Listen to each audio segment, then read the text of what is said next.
Hey fam, today's show is brought to you by the Endurance Hackers Society, that is Lionheart Radio's in-house endurance trainer program. If you're interested in running a marathon, an ultramarathon, a triathlon, but you're not interested in pounding the pavement for miles on end, you want to leverage lifting techniques, you want to leverage breathing protocols, then the Endurance Hackers Society is probably the place for you.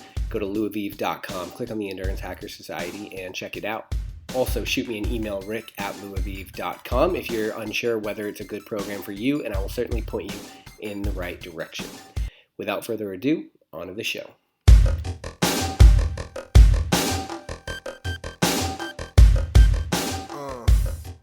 All right, welcome back to Lionheart Radio with your host, Rick Alexander. Today, I am talking to my friend Maria Granberg, who is a bit of an adventurer, explorer, entrepreneur.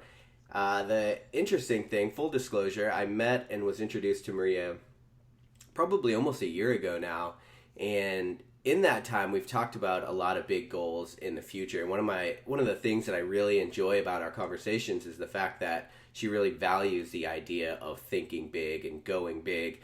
And typically when I bring my crazy ideas to people, they just look at me like I'm crazy. But when I talk to Maria, she actually starts coming up with a game plan and starts helping me try to figure this stuff out, which is a great quality to have. And so to give you guys a bit of perspective, in 2010, Maria decided that she wanted to climb Mount Everest, which obviously needs no introduction in itself, the highest mountain in the world.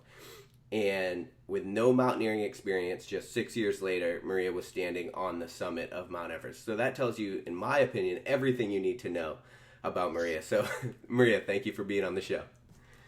Thank you for having me. So we have to start with this. First idea, because I think that there's a lot of people out there that have these crazy ideas, and they never see the light of day because they're afraid of what people will think, or that people are going to be like, "That's a stupid idea. You shouldn't do that." What was it? What was the first catalyst that was like, I think I want to do this, even though, like we mentioned, you had no mountaineering experience? Mm-hmm. Yeah. I think my curiosity of trying new things, and I think that has what kind of catapulted me into everything that I've ever done. And I mean, me as well, of course I was worried, because the mountaineering world, the alpinist world, I mean, there are so many talented and experienced climbers in alpinism and mountaineering that I will never be able to compare myself to them. I can only try to be inspired by them and keep pushing and be better. But it was scary as shit in the beginning when I was like, when I got back, I climbed Kilimanjaro, hiked Kilimanjaro, more to say, and that was the first mountain I ever summited. So when I got back from that small expedition in 2010 and I decided to do Mount Everest, I mean, I kind of knew that I didn't have any idea what I was getting myself into, but what I knew that it was gonna push me to, boundaries that I didn't know existed. And Right. that was, for me, that was the whole point of that journey, to figure out and find out how is this possible? Can I do this? And I was scared because I was so green. I mean, I was about 23 or something, 23, 24, when I decided to climb Mount Everest. Okay. And I had no experience. And I didn't know, like, being 24 years old and never climbed, never done mountaineering. And I just look at these people that has done it since, it's like gymnasts, they've done it since they were 4 years old. Right. And I'm, who am I? Who am I to think that I can do this? But I was just too curious, and it just, I don't know, it spoke to me that I needed to do it. Yeah, one of the things you highlighted right there is it's called imposter syndrome. Are you familiar with that term? No. Oh, okay. So imposter syndrome is this idea that we wake up, and if we're trying to do something, maybe it's we're trying to do something really big, or maybe it's we're in our current role, but we feel like we're an imposter there. We feel like, who are we to be doing this right now? And so that is something that, it doesn't matter if you're climbing Mount Everest. I don't think I think probably the president, everybody has this feeling of like, who am I to be doing this? And so every day you must have been kind of waking up with those feelings. And so how do you talk yourself out of something like that? Was it a matter of having a really good support network or just a really good internal monologue or? Mm. I have always been, since as long as I could form a memory, I have always been my own biggest critic. So I integrated that self-doubt parallel to pushing myself. And that's it's kind of a strange inner conflict to have. But I knew that, this is only self-doubt. And I knew that could stop me on this journey. So I needed to have a strategy how to get past this self-doubt, because I'm never going to lose that voice. I can just find a strategy to make it quieter. And I did that by, like, I have like many lists, like playlists on YouTube with a lot of, inspirational talks and meditation tracks and whatever. And I listened to them like 4 hours every day. So I could like hit the gym or go out training. And as I was training, these thoughts came up. I'm like, yeah, you're doing this today, but this is not Mount Everest, Right. again, like, who are you? You're just like running uphill right now, but you're not a mountaineer. And all this negative self-talk kind of, I knew that it was not gonna go away, but I needed to quiet it down. So I listened. The key was to listen listen to other voices that very, I was very selective about. So I listened to a lot of positive self-talk that could be my voice in a positive way. And I had two mental coaches that I worked with, like for the last 2.5 years prior to climbing Mount Everest, because I needed other people's voices to be my own voice, to be that positive influence that could override my own voice. So I had two trainers, mental trainers, and I listened to hours and hours of a lot of motivational speakers and talks. Like I would go up and I would go training like 3-4 hours before eating breakfast. And I would just have my headphones there and I would put them on and just hit play. And I did that every day. Oh, wow. So what I really like about that experience, the way that you decided to, I guess, deal with imposter syndrome is instead of trying to ignore it, I think that's a route that a lot of people try to take, or that would be common advice, like just forget about it. But there's a certain amount of it that's healthy, right? So you knew by recognizing that, these voices aren't going to go away. I mean, it's important that you recognize that you're not an alpinist now, right? Because it gives you a good starting point, so you know the work that needs to be done, while at the same time you're kind of coming up with strategies to quiet the voices, like you said, in order to continue to push on. So that's something I think definitely, no matter what your goals are, you should definitely consider trying to adopt. Mm-hmm. I'm curious about the mindset coach. So you just found somebody that, what kind of coach was that, and like how did that go? I had two different coaches, and I had two different because they are so different in their way of coaching. One was like providing me like 10 bitch slaps every week, and he would just like mentally put me in a corner and he would question every truth that I had made up in my own mind. That wasn't really, that was a negative truth that I had like in my mind created. That wasn't true, at all. So we would have these talks every week, and he would question these truths that I've made up in my mind that was holding me back. And we did a lot of hypnosis as well, because I had fears prior to climbing Mount Everest that I had to deal with. So we dealt with those in like a unconscious and a conscious way.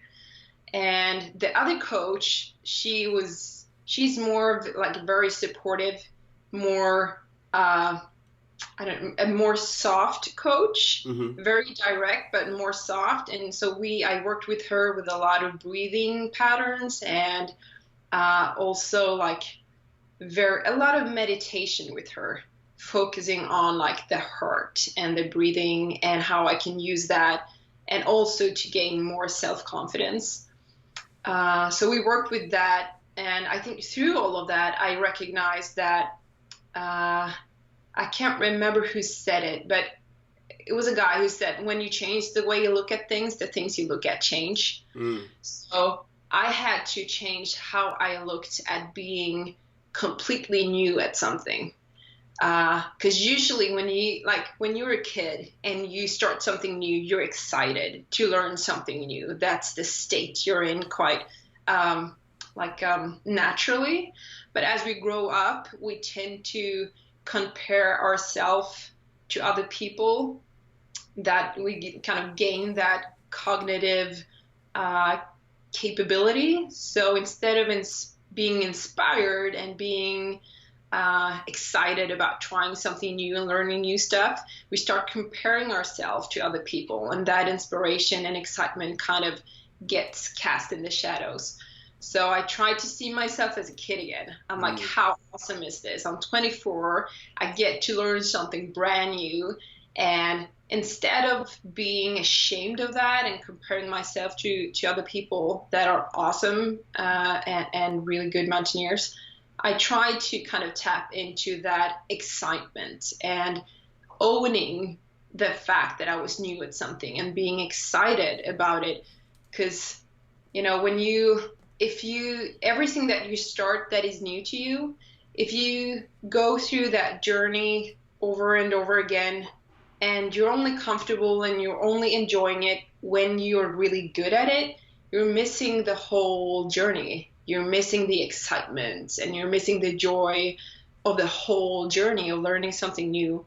So that was actually that was a big learning moment for me to, as an adult, uh, own that state, that I was gonna be excited and own the fact that I was green and new, and it was no shame in that.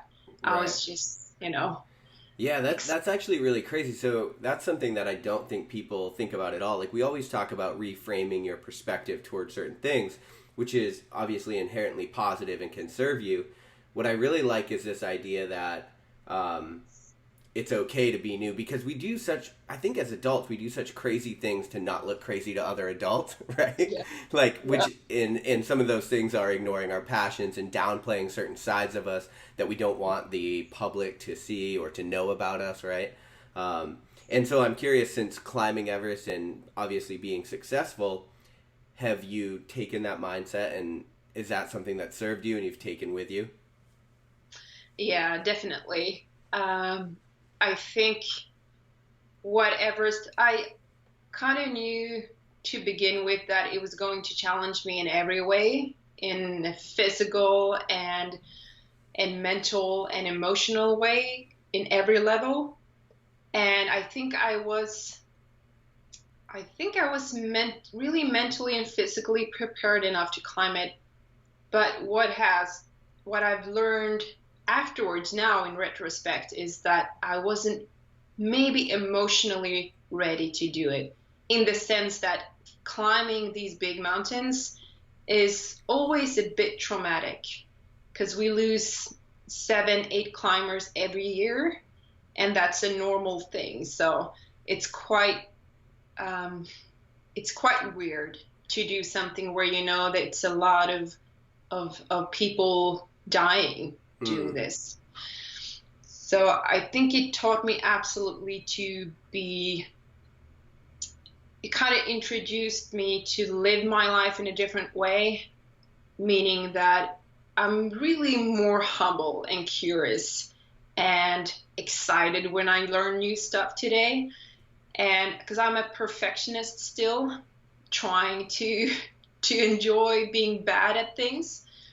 So I definitely have gotten into new things after Everest, where I'm just trying to set aside everything that has to do with being good or looking good or as you say, like how will this look to other people? Mm.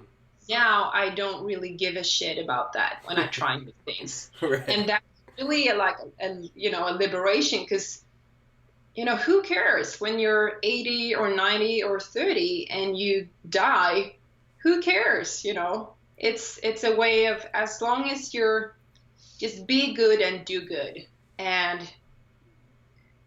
I mean, climbing Everest was a lot of that for me. Mm.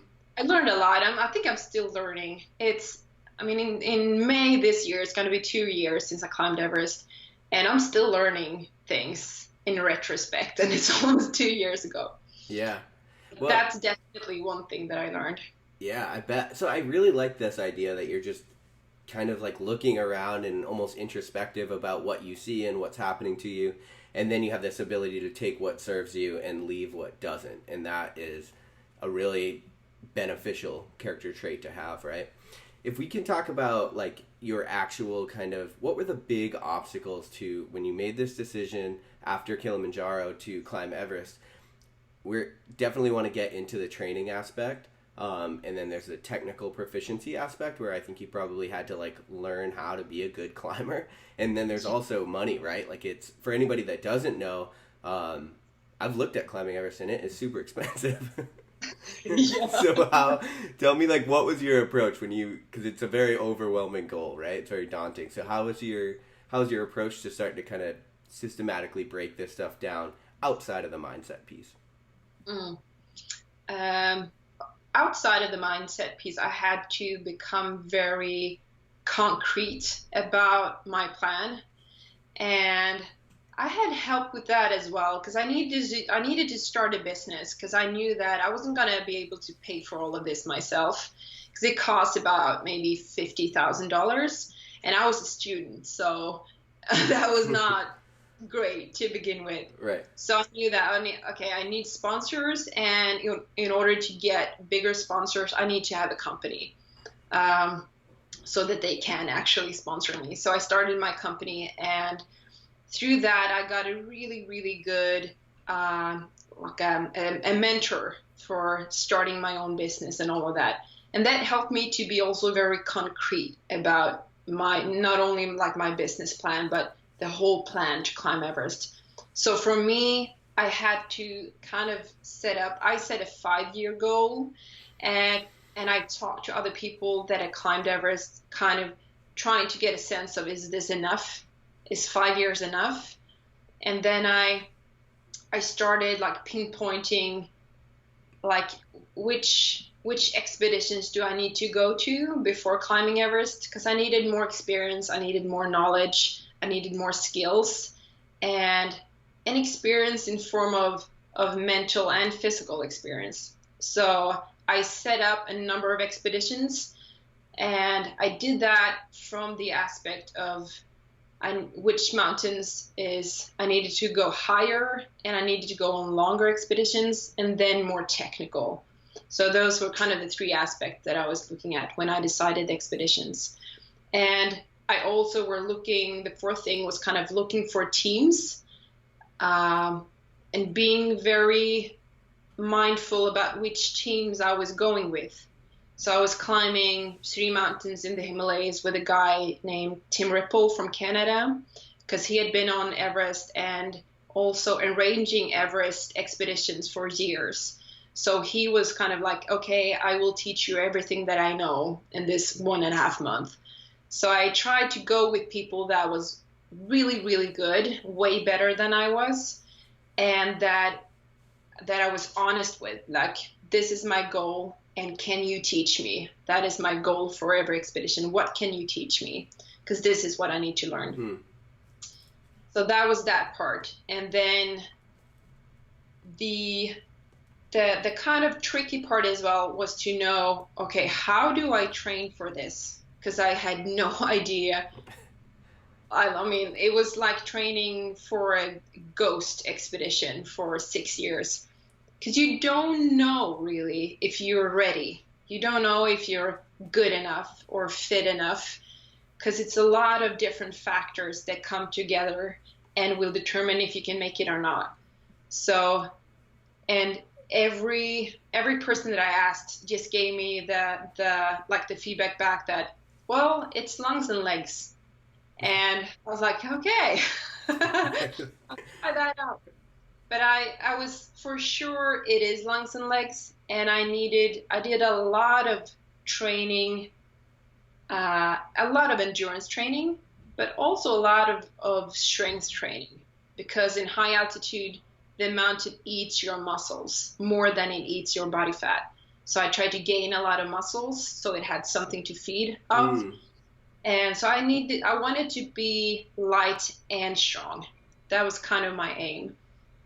But a lot of endurance and strength and legs and lungs. And I was so scared shitless before going there, because I didn't know, like, I was like, I'm gonna feel so bad if I get there and I'm not ready and I'm not fit enough. Right. Yeah. Yeah, you never want to be obviously a liability, right? But I think being scared shitless is a really good quality to have before you do something like climb the highest mountain in the world. So if we could look back, just take a step back a little bit, and then I definitely want to dive into training. You said you had to form a company. What kind of company was it that you formed that allowed you to climb Everest?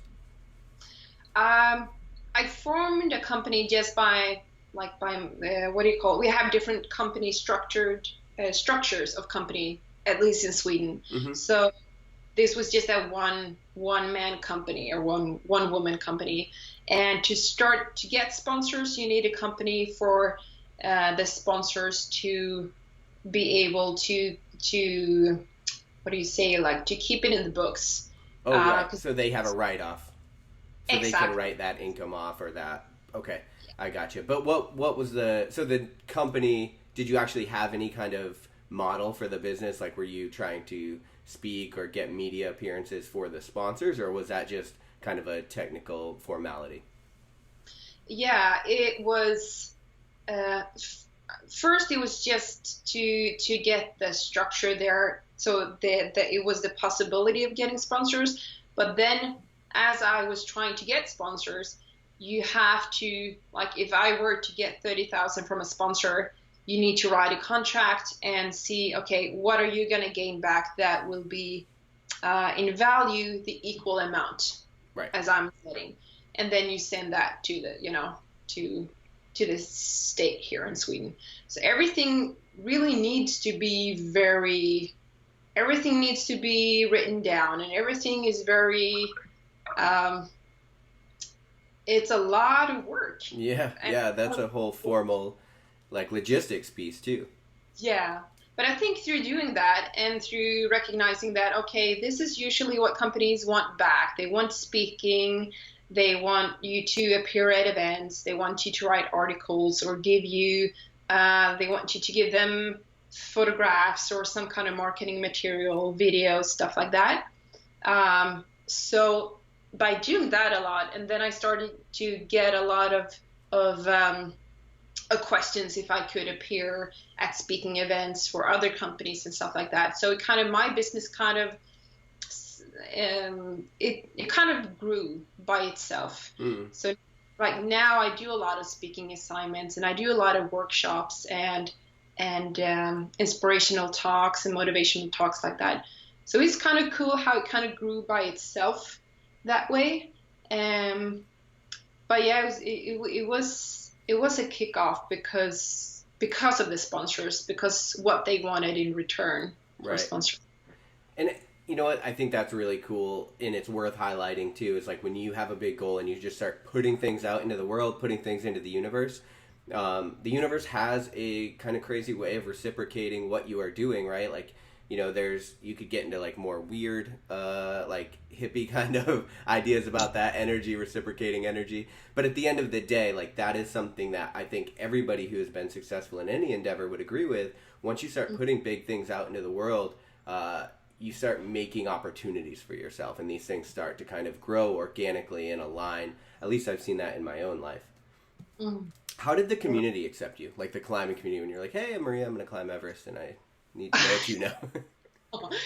It was tough, for sure, because it's a very male-dominated sport Yeah. or the climbing world, the alpinism world, especially high mountaineering, high altitude mountaineering.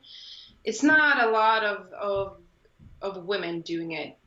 So it was a very lonely journey for me those 6 years because the people supporting me, they weren't mountaineers. So they were just supporting me in kind of this emotional level and that, we you can do this, but I knew that they had no idea if I was Right. capable or not. Right, right. I disappoint sometimes, but I only had one mountaineer, a woman from Sweden, Anneli, who supported me, who I remember like in the very beginning, and I just decided that yeah, this is what I'm gonna do.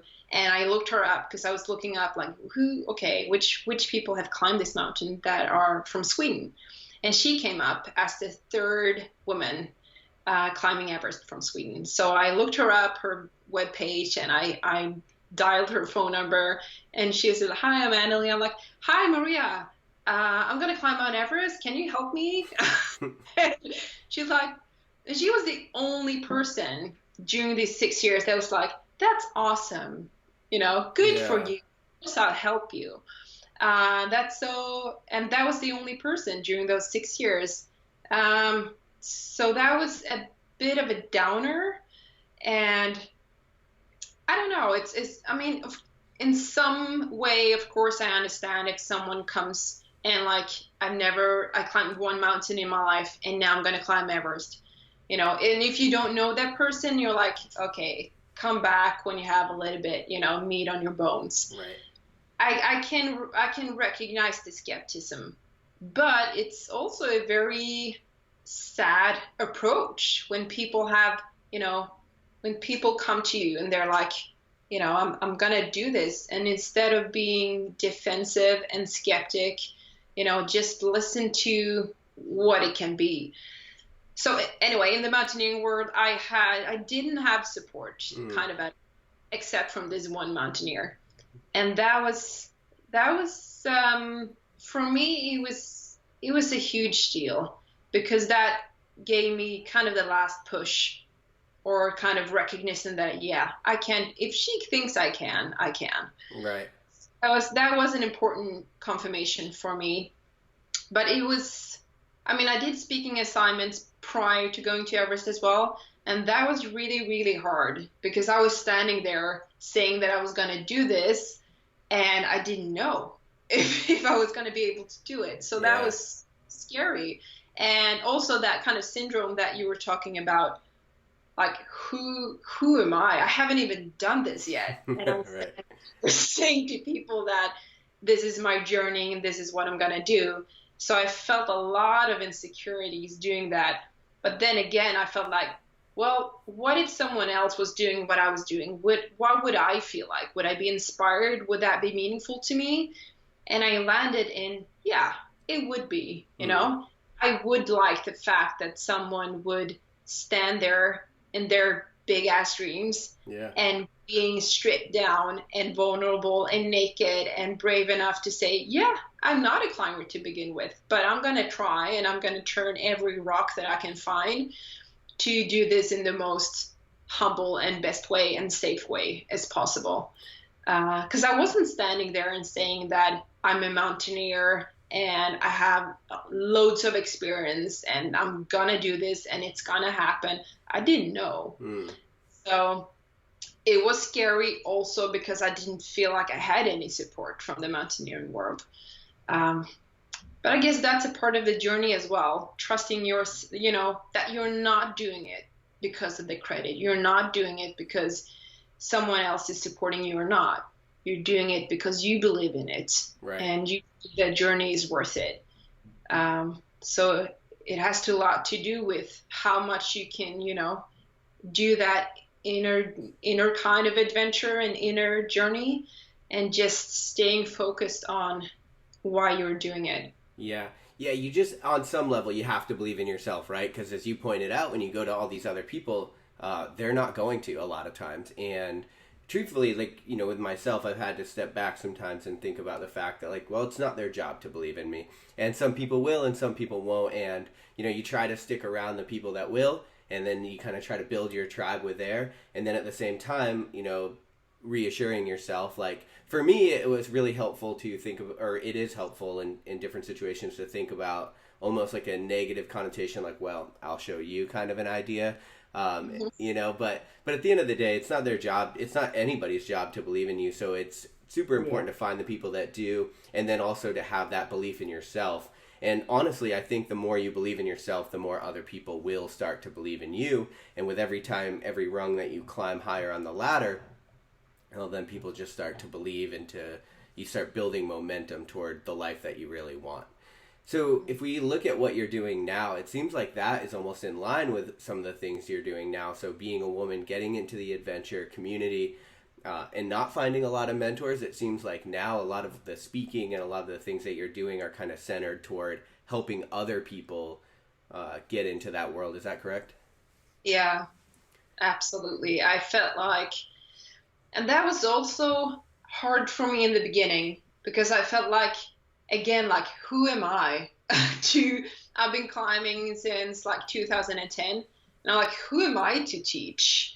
But, am I even experienced enough to teach someone else? But um, I try to kind of take steps back all the time when I get insecure and go back to these these role models that I've been kind of led by, like Maya Angelou. Her grandmother always told her, like, when you get, give, when you learn, teach. And so I'm like, well, as long as you be good and do good, and it's passing on whatever you have.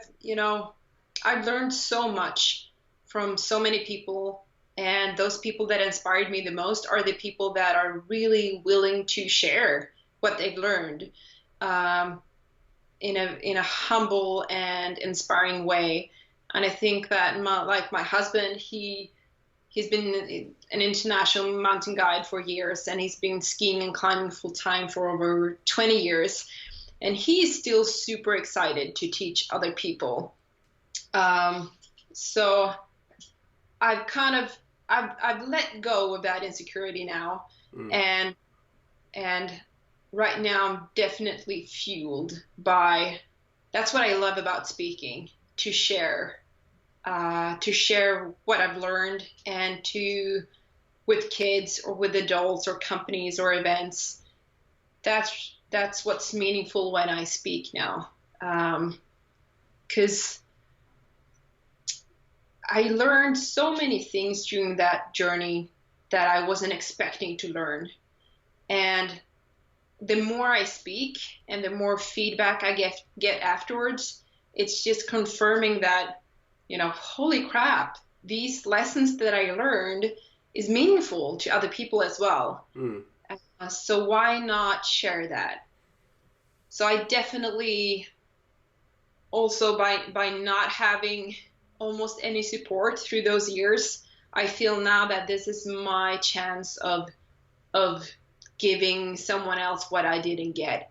So every email I get, every phone call I get, I always reply. I always, get back to them. Yeah. And because, yeah, maybe 50% of them are not serious, or they haven't given in, a second thought before contacting me. Right. But I'm like, I don't care, Yeah. Wherever I can help and give advice or share what I've learned, or I'm definitely learned from not getting that support, that I want to give that support. And also by doing this, I think we talked about that before, like a while back, I'm doing this festival in Kathmandu to get more girls inspired and getting into adventure sports down there, also in Sweden, but also in these communities abroad where it's not as accepted, or it's not as open to trying these things when you're a woman. So yeah, Yeah. I love giving back now. Right. So I'm curious, when like this festival in Kathmandu, how has the culture acceptance been? So of course now, if you get to the actual women and you're able to teach, and I'm sure that that's something that it's been beneficial in your life, and so that will happen for them as well. But I'm curious, like when it comes to some of these indigenous populations and overcoming their culture and their biases, how has that been? Has that been a difficult thing to break into? Yeah, for sure. And it's giving me, I think it's made me even more humble, I hope. And I think, because even if I feel that it's been a big challenge, every expedition that I've ever been on, I've been the only woman. And, it's, you just want to go in an expedition and you want to climb. That's all you want to focus on. And a lot of times you also have to deal with not only climbing the mountain, you have to deal with the male insecurities and the discussions about who's having you in whose tent, and it's just these ridiculous macho phenomenon that you have to deal with all the Mm. time. And for me, it's been a tough one to deal with. But then when I'm abroad, like in Nepal or Tanzania or whatever, I really recognize that, yeah, I can feel like that is hard to deal with sometimes, but man, it is nothing in comparison to these cultures that it's still so way back that, it's still presumed that a woman's place is in the household. Like Nepal, still like 75% of women are still in the household. So it's so hard for them to do what I do. And so it has humbled me for sure to look in a different light on what I feel is an issue and what I feel is hard to do. Uh, but it's maybe it's stupid to compare. It's you learn from every culture and because in Sweden we say that we're such an equal society, and that's bullshit. That's pure bullshit. Mm. There's so much to do still when it comes to equality in sports, in any sport, whether it's ice hockey or football or climbing. We have a lot of stuff to do. So if we can work like on the home court with that as well as abroad, and learning and see what we can do in different cultures regardless of where we are in this work we're doing with equality, it sure has taught me a lot. Mm. But it sure has taught me a lot also to be grateful.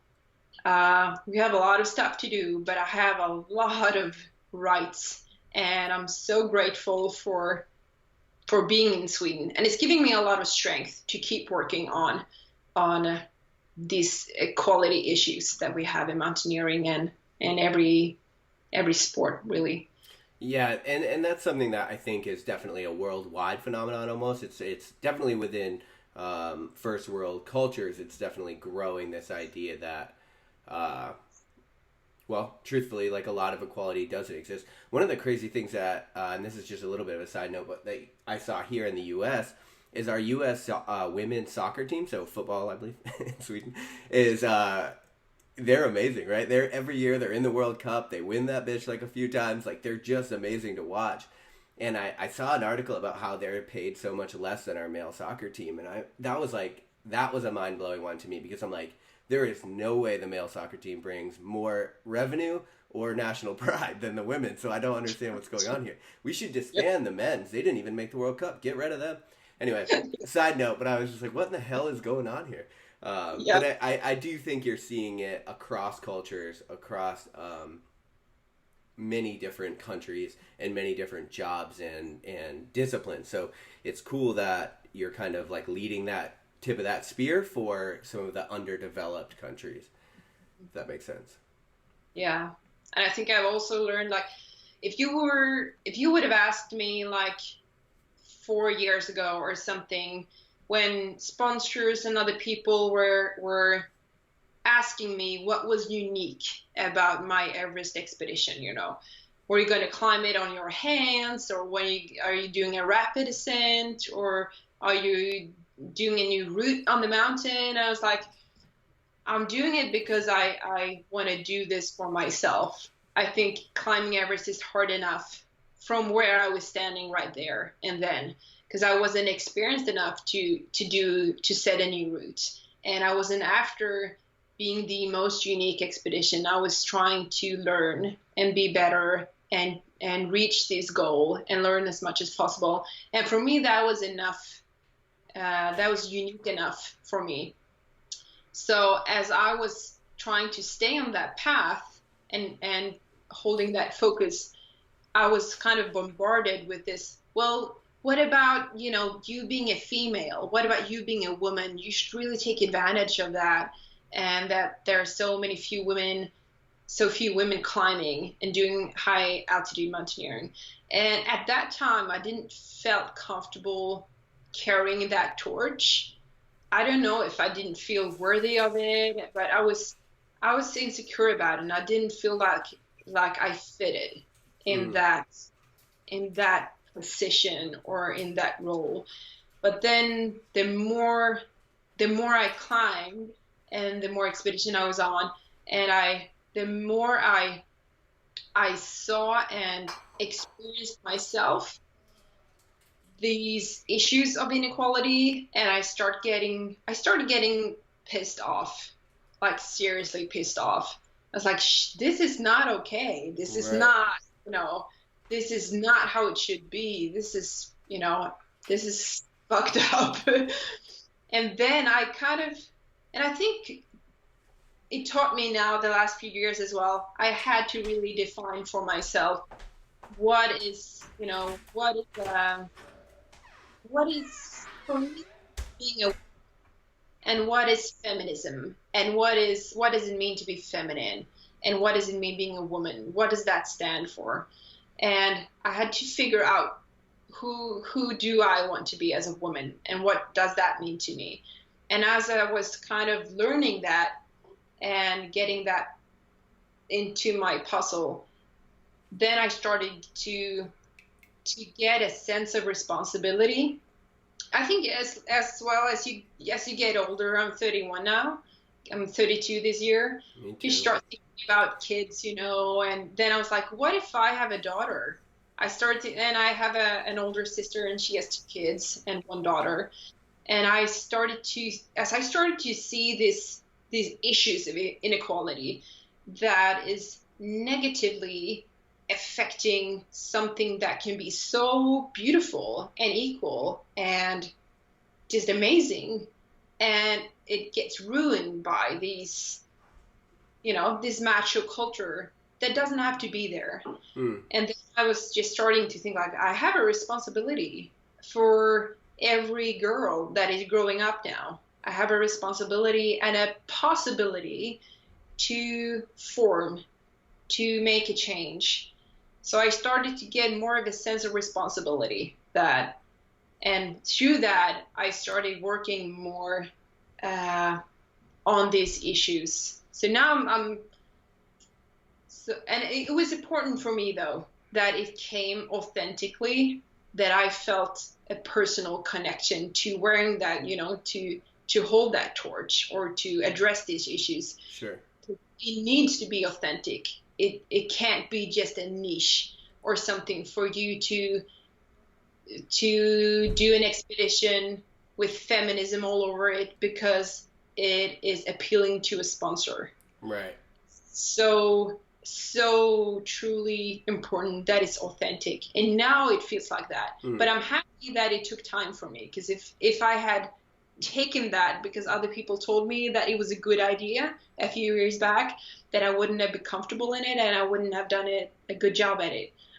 So yeah, I think there's a lot of goods and bads of our current culture, as far as, everybody has access to everything. Everything is very transparent now because of the internet. And one of the really good things about that, I think, is the fact that if you're not authentic, like, the world, people recognize that really quickly.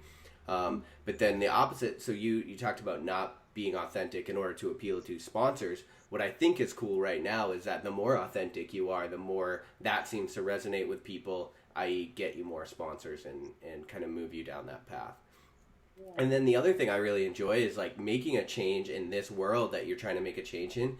That is not unlike climbing Everest. I like this idea that you're constantly climbing Everest. You're constantly coming up with these new big goals, and you're just figuring out how to break them down, and you're kind of going into it with this humble mentality that will allow you to grow into the person that you need to be in order to get through these big goals. And that's something I think everybody can learn from. So the final question is a Lionheart kicker. We ask every guest on every episode this question. If you could give advice and it were guaranteed that everybody in the world would hear it and it would be translated to every language, what would you tell people? Ooh, I would... I think I usually feel like to stay curious, I think. Because when you stop being curious about life or who you are, or curious about the people around you, then you stop searching and you stop being excited about life. And you stop striving. I mean, as long as you're breathing, you have a job to do. And I think that job is to discover over and over again, like the truest, most authentic version of who you are. And that's a life lesson, a lifelong lesson. But it all kind of stems from staying curious. Right. I think so. Curiosity, I think, is the key to a lot of stuff. Yeah, I agree. And I was just reading a book a while back, but it basically talked about the greatest minds of that we know about in the world today, like Einstein and Da Vinci. Like the number one kind of common trait that they all had was curiosity. It's just this desire to know, and then also to look at the world not for necessarily what it is, but what it has the possibility to be. Right. And that's a really cool thing. So for people that are listening to this and they're really excited about the things that you're talking about and they want to follow along with your journey or support what you're doing or maybe even reach out for advice, where's the best places for them to do that? Well, the best place is to... I'm quite active on social media, so you can look me up on Instagram on Granberg Adventurer and on Facebook as well. I think you can search for Granberg Adventure there as well, or just go on www.mariagranberg.se, and it's all kind of linked through the webpage. And just send me an email or give a shout out on social media. Yeah. Okay, great. Maria, thank you for taking the time and sharing your journey with us. Thank you.